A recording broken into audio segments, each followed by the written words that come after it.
Takže pokračujeme s našou T5, kde boli zhnité píny v našej riadiacej jednotke. Už máme novú riadiacu jednotku, klonovanú, namontovanú. A čo bolo dôvodom toho, že sa to celé stalo? Máme tu momentálne motor 1.9 a väčšinou je to už taký celkom jasný problém. Tu vzadu, za týmto vakuumovým čerpadlom, my máme jeden konektor, ktorý zodpovedá za senzor teploty chladiacej kvapaliny.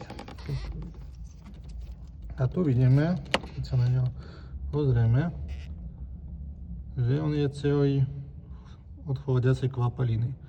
Takže je to častý problém týchto aut, že cez senzor tlačí voda a cez kábliky voda sa dostane do riadiacej jednotky a urobí takéto problémy. Takže dávajte pozor na tieto senzory, raz za čas ich proste mente a bude vám pokoj s týmito autami. Takže kvôli takejto drobnej chybe výmena riadiacej jednotky, komplikácie, veľa problémov s autom a tak ďalej.